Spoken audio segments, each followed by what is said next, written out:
Okay, hello everyone. My name is Johan Odelius from Lulea, and I work as a senior lecturer as a operation and maintenance division.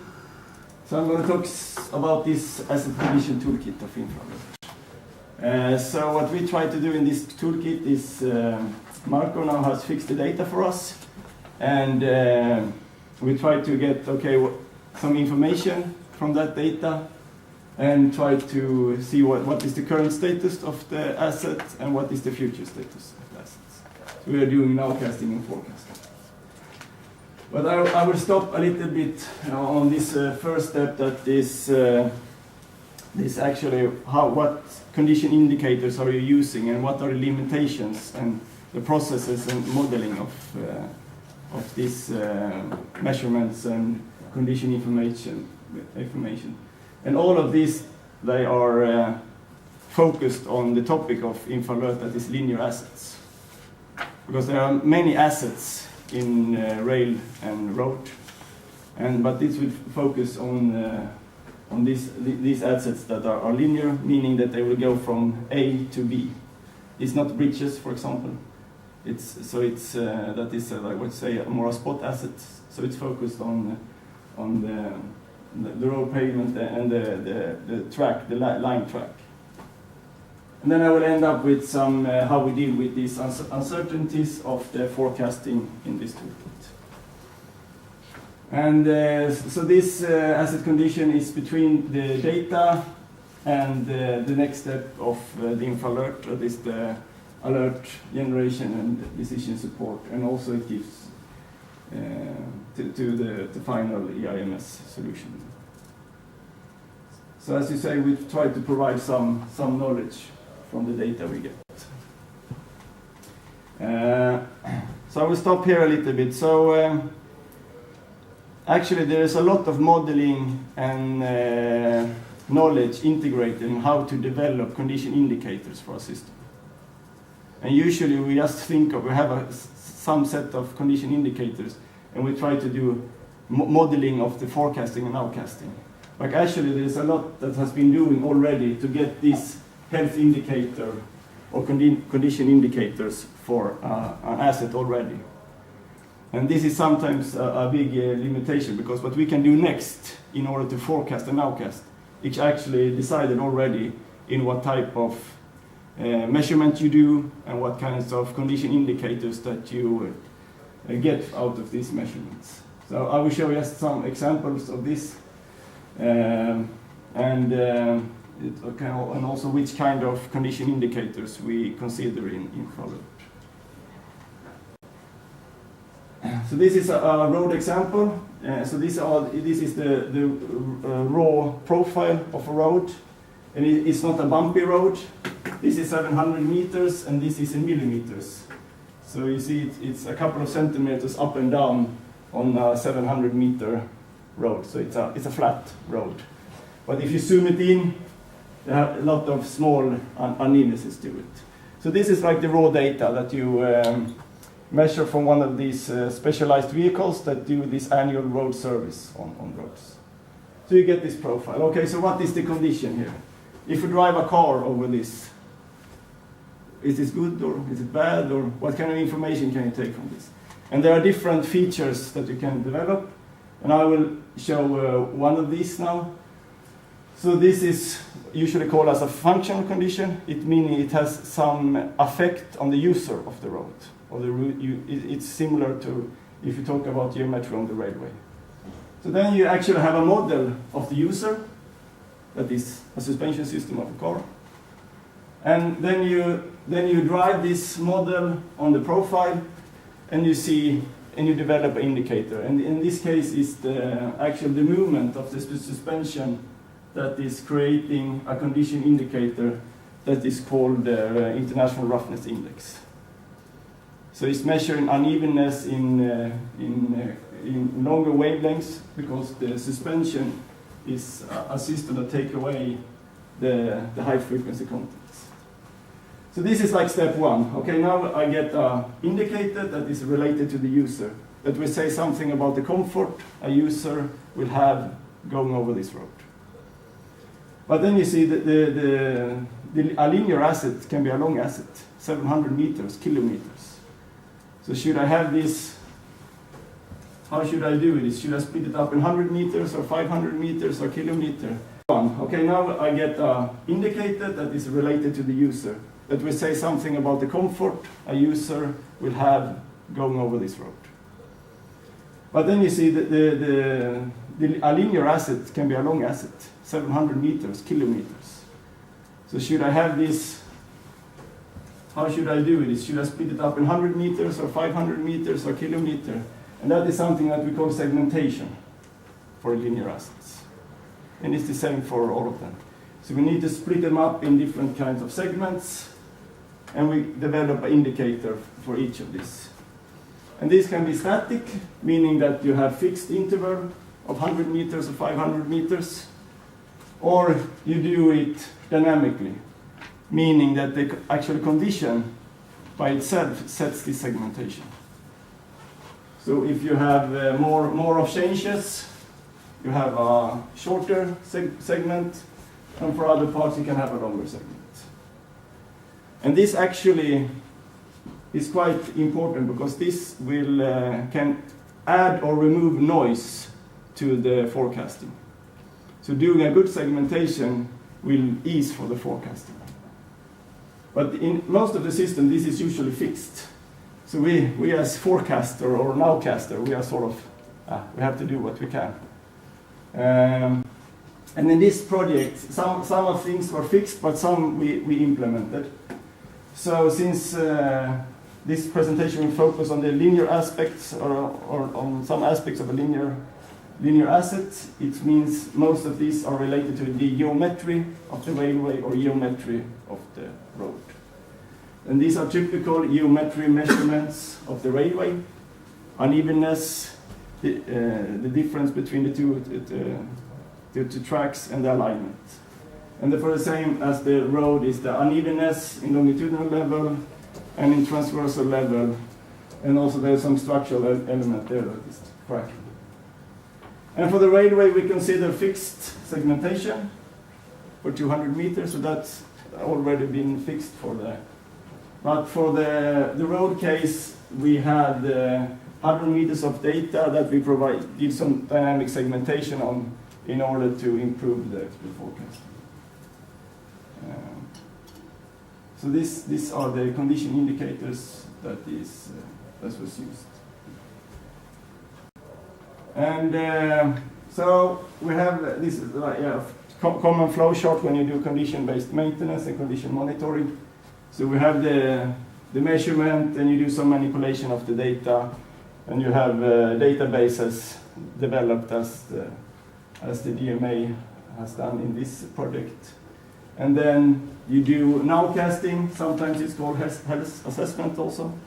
And then you do forecasting, and this is the same word as prognostic. So if you maybe look at other projects or in the literature, you will find prognostic instead of forecasting, and you will find health assessment instead of nowcasting. So I will show some in the afternoon. We have the live demo, and then you will see how all of this looks and are implemented in our system. I will give an example of some of these results now, and you will see it more than.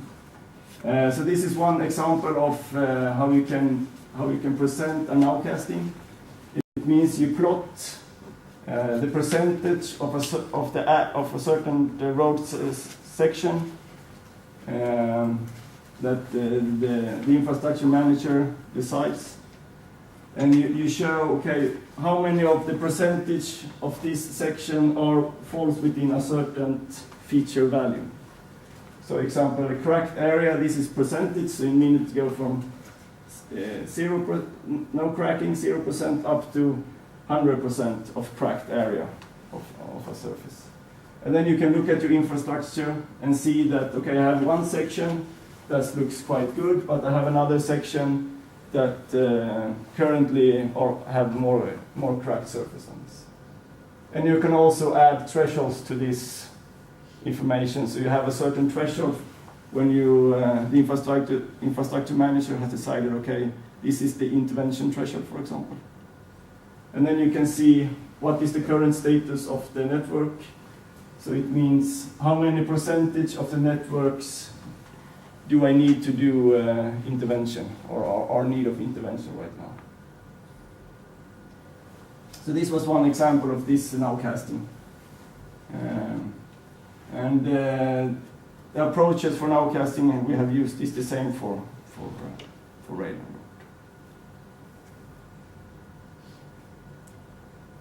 So then forecasting. And now I will say some general what you talk when you talk about forecasting. Usually when you say forecasting, you talk about how to predict the future development of a degrading infrastructure.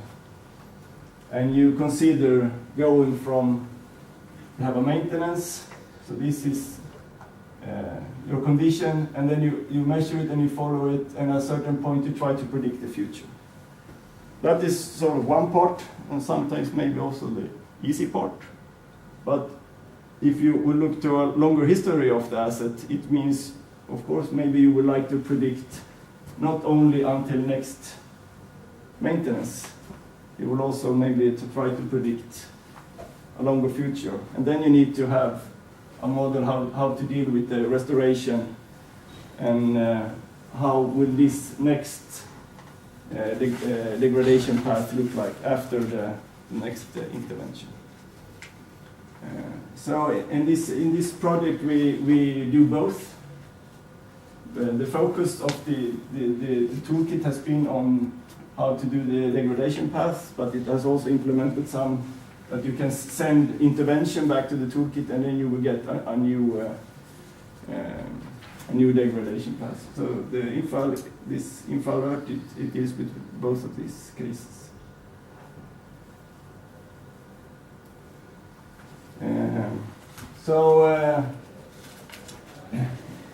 In the project and in the deliverables, you will find a lot of general information about how to do this forecasting and different kinds of modeling approaches.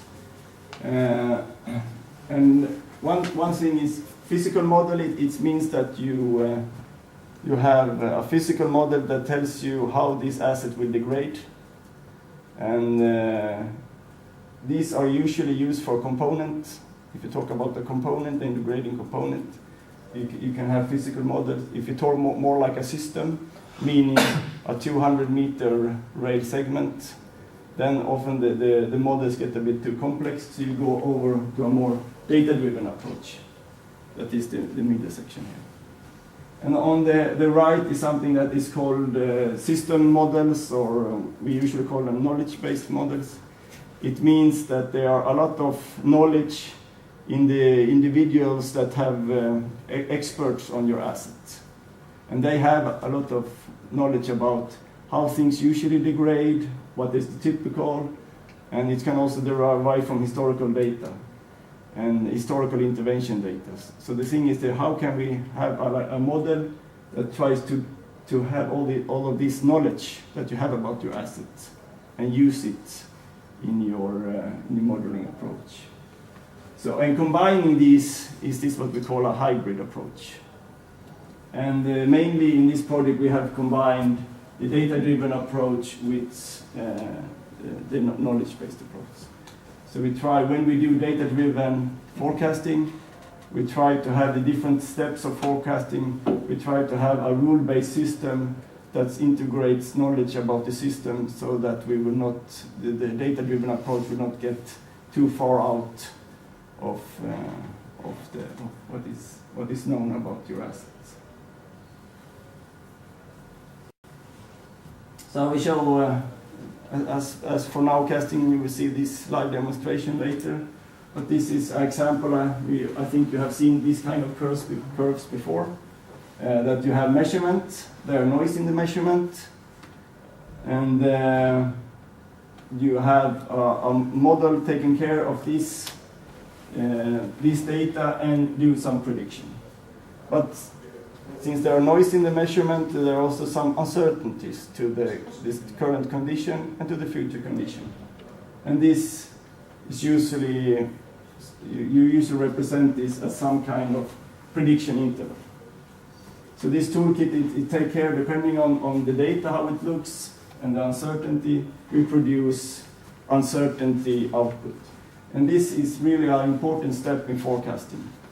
Just saying that if you say to our infrastructure manager that tomorrow the state will be like this, you shouldn't believe that. You should always, tomorrow the condition is like this, and I'm this much certain about it. Or if you will have a 10% risk, this is the condition you should use. And this is also important for the next steps of that you will hear later, for the alert management and for the decision support, and also RAMs and LCC, they use stochastic models, because uncertainty is a key issue in whole of this process of INFRALERT. And this is an example how you can illustrate. So then we develop, this is the position, and then you can see the time, and you can see how your asset will develop in time. And as I said, this toolkit can also handle, so if you send back some interventions to it, it can adapt. So it meaning this was how it should look today, and then we got information, for example, the decision support can tell us this was the intervention that needed to be done, and they would like to have some new predictions back. And then we do that. So it means when you see it degrades, and here we do maintenance, and then you get a new degradation curve after that. So you can have this loop of having intervention and seeing the forecast condition. So last, I will tell you a little bit about how we do this uncertainty management in the implementation.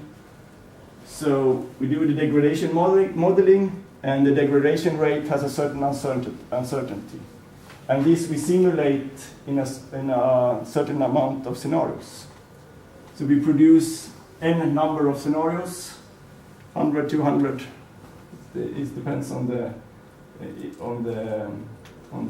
user of the toolkit. And then at a given point in time, you can look and you can see the scenarios for a certain feature at that time. So this will tell you how probable will a certain condition be at a certain time. So that's what's all for me. So to sum up a little bit, and also maybe some of the future directions, that is, when it comes to the future direction of this nowcasting and forecasting,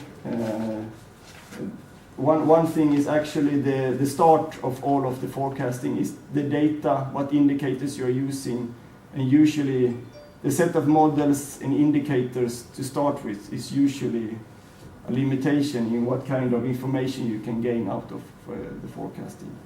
And second conclusion, and also that it's not really used, is that you really have a whole chain in your system that can handle and work with these uncertainties, because that will improve everything a lot. For now, I'm done. Thank you.